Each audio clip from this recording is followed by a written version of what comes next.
They say everyone has a secret fear, one they don't share with anyone. And mine, it followed me for years, hidden deep inside, controlling me in ways no one ever noticed. Until one day, I had to face it head on. And what happened next changed me forever. My name is Claire Dawson. I'm 27 years old and I live in Portland, Oregon. People who know me would describe me as confident, cheerful, maybe even fearless. I laugh loudly, speak my mind, and walk into rooms like I belong there. But behind all that confidence was something I never talked about. A fear so personal, so paralyzing, that I hid it from the world for years. That fear was elevators. It might sound silly to some, I know, but for me, stepping into that small metal box was like stepping into a nightmare. My heart would race, my palms would sweat, and my chest would tighten until I couldn't breathe. I avoided elevators at all costs, climbing 10 flights of stairs, making excuses, even arriving late to events just to avoid that suffocating feeling. Most people didn't know why.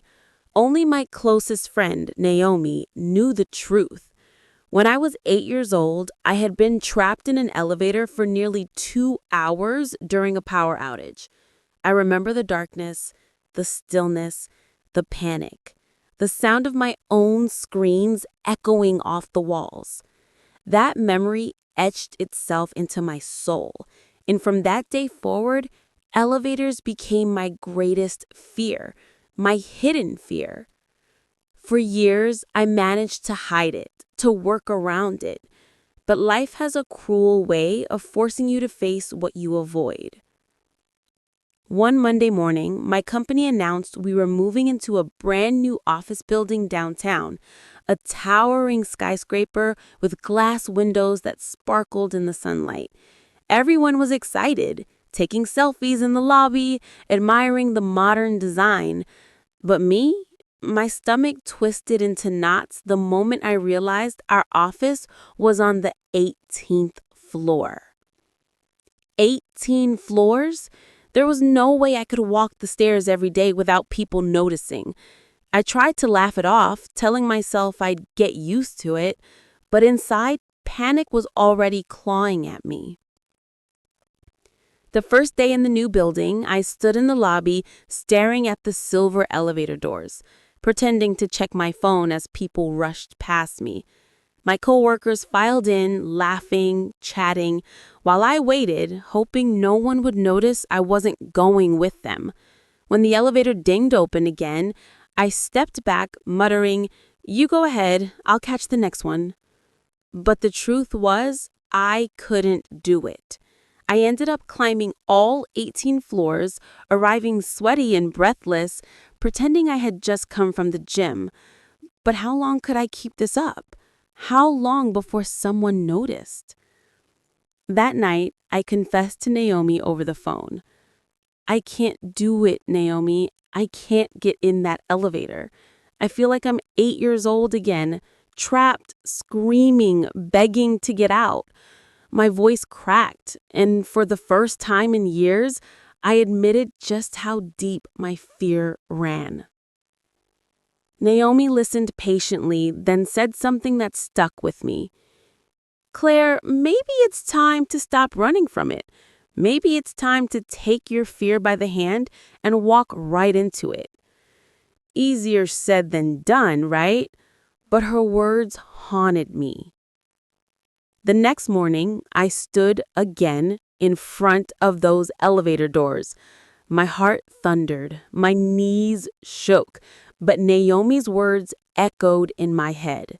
Take your fear by the hand. So I took a deep breath, stepped inside with a group of strangers, and clutched my purse so tightly my knuckles turned white. The doors closed, and instantly, panic rushed through me.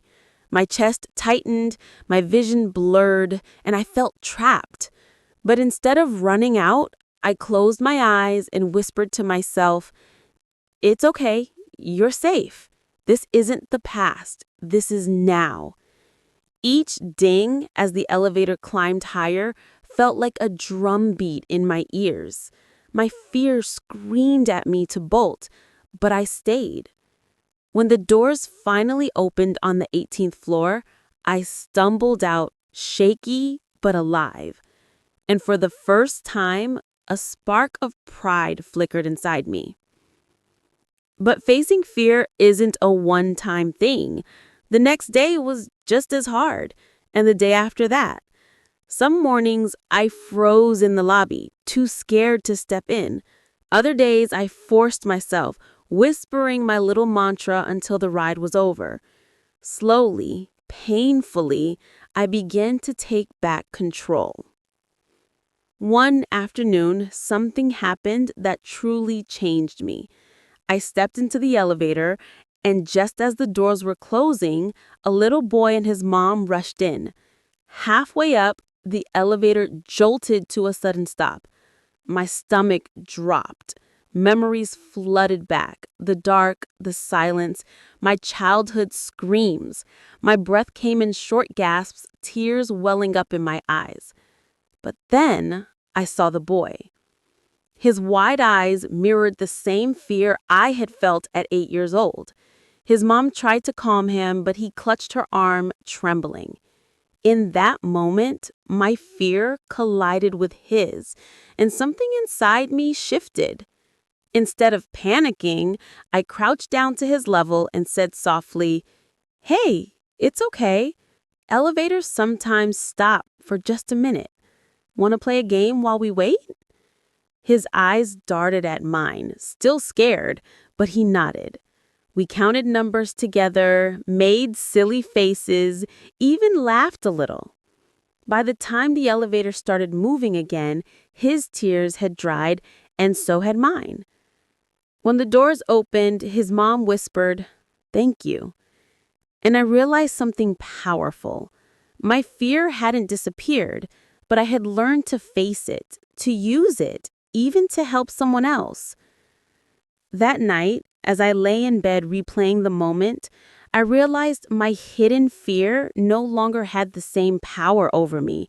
Yes, I was still afraid, but I wasn't trapped by it anymore. And maybe that's the point. We all have hidden fears, ones we bury, ones we hide, ones that make us feel small.